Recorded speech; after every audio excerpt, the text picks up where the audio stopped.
कहा गया है सुना गया है कोई न बोले, कहा गया है सुना गया है कोई न बोले, ज़बां दराजों को मशवरा है कोई न बोले। अजीब लुकनत पसंद हाकिम से वास्ता है, अजीब लुकनत पसंद हाकिम से वास्ता है, जो चाहता है जो सोचता है कोई न बोले। हमारी दाईं तरफ इस सदी का सबसे बड़ा फकीर सोया हुआ है। मैं उनकी समाधि से बिल्कुल करीब खड़ा होकर के संकल्प सत्याग्रह में मेरी आंखों के सामने तपती दोपहरी में बड़ी तादाद में मौजूद कांग्रेस पार्टी के सिपाहियों को सलाम करता हूं। नवरात्रि चल रही है, रमजान चल रहा है, मैं रोजे की हालत में हूं। आप तमाम साथी ऐसे होंगे जिन्होंने नवरात्रि के व्रत रखे होंगे और इस पवित्र सप्ताह के बीच में हम खड़े हैं एक हाकिम की सनक के से उपजे हुए एक फैसले के खिलाफ। दोस्तों, भारत के लोकतंत्र के लिए एक मुश्किल लम्हा है ये। याद करिए, जब हाकिम की सनक की वजह से आप लाइनों में लग करके अपने पैसे बदलवाने के लिए बैंकों के साथियों से विनती कर रहे थे, चरौरी मिन्नत कर रहे थे, तब सबसे बड़ी आवाज बन के कौन बोल रहा था? राहुल गांधी। नतीजा क्या निकला? उनकी एसपीजी सुरक्षा वापस ले ली गई। याद करिए, जब गब्बर सिंह टैक्स लगा करके छोटे व्यापारियों को बर्बाद करने का सपना पाला था इस सरकार ने, तो सबसे मजबूत आवाज बन के कौन बोल रहा था? राहुल गांधी। नतीजा क्या निकला? हजारों करोड़ रुपए खर्च करके उनके पीछे ट्रोल आर्मी लगा दी गई। उनकी इमेज खराब करने के लिए जितने तरीके अपना सकती थी भारतीय जनता पार्टी उसने अपनाया।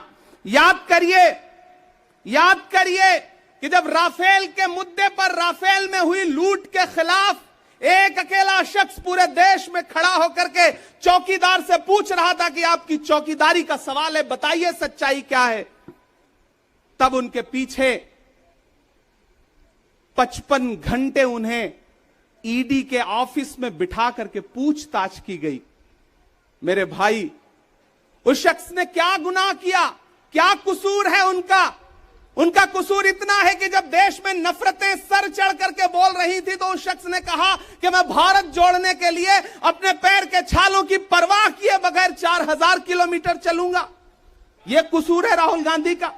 यह कसूर है राहुल गांधी का कि वह एक शहीद पिता के बेटे हैं। यह कसूर है उनका। यह कसूर है उनका कि उनकी दादी ने इस देश की मिट्टी के लिए अपने खून का एक एक कतरा कुर्बान कर दिया। यह कसूर है उनका। आज भारतीय जनता पार्टी के लोग हाउस में खड़े होकर के सदन शुरू होते ही 1 मिनट भी सदन नहीं शुरू हुआ रहता था और खड़े होकर के राहुल गांधी माफी मांगो के नारे शुरू कर देते थे। किस बात की माफी? क्योंकि वो भारत जोड़ रहे हैं, वो लोकतंत्र को बचाने की बात कर रहे हैं। अरे भाजपाइयों, माफी तो आपको मांगनी चाहिए। 15 लाख के झूठे जुमले के लिए माफी मांगो, बढ़ती हुई महंगाई के लिए माफी मांगो, अच्छे दिन के झूठे वादों के लिए माफी मांगो, लोकतंत्र को कुचलने के लिए माफी मांगो, महंगाई के खिलाफ माफी मांगो, 400 का सिलेंडर 1100 रुपए करने के लिए माफी मांगो, 58 रुपए का पेट्रोल 100 रुपए का करने के लिए माफी मांगो, हिंदू को मुसलमान से लड़ाने के लिए माफी मांगो, सिख को ईसाई से लड़ाने के लिए माफी मांगो। माफी तो तुम मांगो।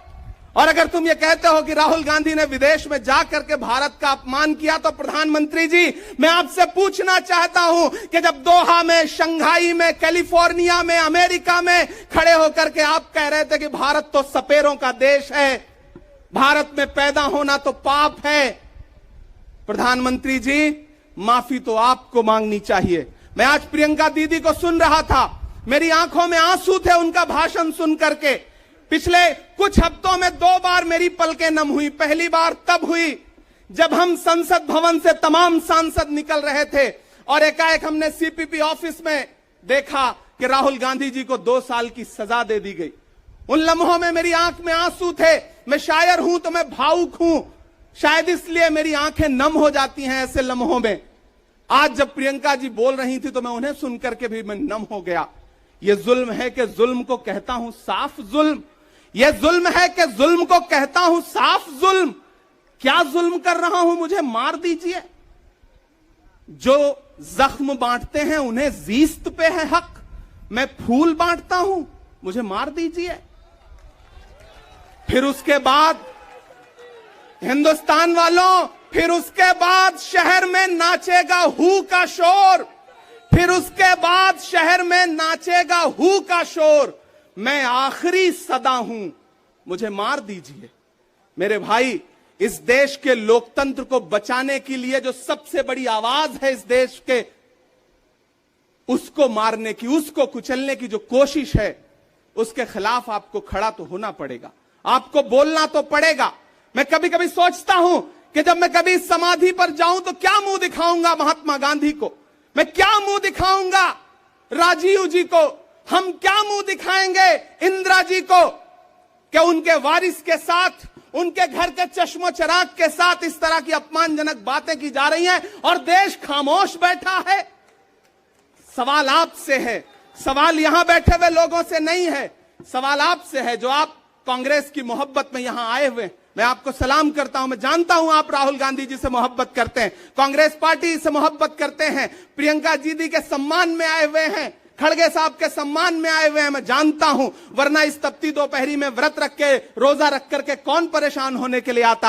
आपको मोहब्बत है पार्टी से, लेकिन नया पाने की चाहत में पुराना छूट जाता है। तुझे अपनाऊं तो मुझसे जमाना रूठ जाता है। मोहब्बत पढ़ने लिखने में बहुत आसान है, लेकिन मोहब्बत को निभाने में पसीना छूट जाता है। मैं जानता हूं कि आप पसीने के बीच भी, आप तपती दोपहरी के बीच भी यहां बैठे हैं। क्यों?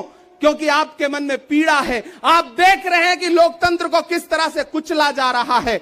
मेरे भाई, ये एक मुश्किल वक्त है। मैं इस मंच पर खड़ा होकर के, गांधी समाधि के इस मंच पर खड़ा होकर के पूरे देश का आह्वान करता हूं कि अब समय राहुल गांधी के सत्याग्रह का नहीं है। अब राहुल गांधी जी से आगे बढ़ करके देश के एक एक व्यक्ति के ऊपर बात आ गई है। एक ऐसी आवाज जो आपके लिए संसद में बोल रही थी, कसूर क्या था? उन्होंने प्रधानमंत्री जी के भ्रष्टाचारी मित्रों के खिलाफ आवाज उठाई। उन्होंने पूछा कि 20,000 करोड़ रुपया कहां से आया अडानी की कंपनियों में। उन्होंने पूछा कि नीरव मोदी ने, ललित मोदी ने, मेहुल चौकसी ने जो इस देश को लूटा है, उसका जवाब प्रधानमंत्री जी को देना पड़ेगा।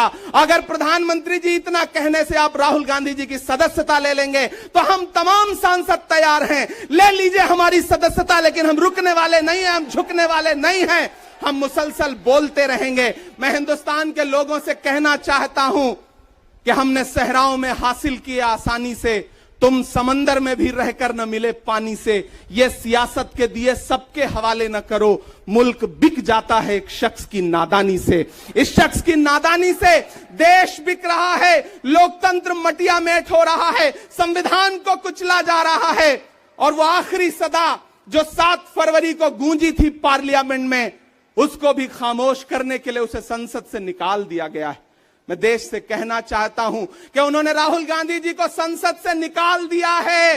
देश सुने इस बात को कि नरेंद्र मोदी जी और उनकी सरकार ने साम दाम दंड भेद इस्तेमाल करके राहुल गांधी को संसद से निकाल दिया है। अब देश के ऊपर फैसला है, उन्होंने संसद से निकाला है। देश के लोगों, राहुल गांधी को अपने दिल में रखो, अपने दिल में बिठाओ, निकलो पूरे देश में, करो सत्याग्रह। देखते हैं इस हुकूमत की तानाशाही में कितनी ताकत है। अगर कांग्रेस का एक एक कार्यकर्ता जो अपने घरों पर कहीं बैठा हुआ है, मैं उससे भी आह्वान कर रहा हूं कि राहुल गांधी से बढ़ करके ये मसला इस देश के लोकतंत्र तक आ गया है, इसे बचाइए। और राहुल जी शायद अपने घर पर होंगे, यहां हम हजारों की तादाद में उनको समर्थन देने के लिए जुटे हैं।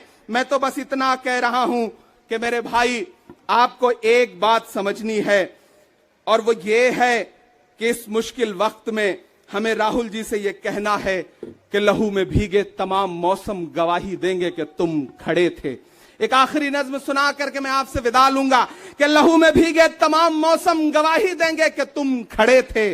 शहर का सूरज गवाही देगा कि जब अंधेरों की कोख से निकलने वाले ये सोचते थे कि कोई जुगनू बचा नहीं है, तो तुम खड़े थे, तुम खड़े थे। तुम्हारी आंखों के ताकचों में जलती मशालों ने नई मनाजिल हमें दिखाई। तुम्हारे भाई, तुम्हारी बहनें, तुम्हारी माएं, तुम्हारी मिट्टी का जर्रा जर्रा गवाही देगा कि तुम खड़े थे। हमारी धरती के जिस्म से जब हवस के मारे ये सोचते थे कि सियाह जोंकों की तरह चिमटे तो तुम खड़े थे। तुम्हारी हिम्मत, तुम्हारी अजमत और इस्तकामत तो वो हिमालय है कि जिसकी चोटी तलक पहुंचना न पहले बस में रहा किसी के, न आने वाले दिनों में होगा। सो आने वाली तमाम नस्लें गवाही देंगी कि तुम खड़े थे, कि तुम खड़े थे। हम तमाम लोग, मैंने कहा ना, बहुत सारे लोग यहां व्रत रख करके आए हुए हैं, मैं रोजे से हूं। हम तमाम लोग इस देश के लोकतंत्र को बचाने के लिए राहुल गांधी जी के साथ अलल ऐलान खड़े हैं, खड़े रहेंगे और एक एक सांस तक उनके साथ खड़े रहेंगे। ये हमारा राहुल गांधी जी से वादा है।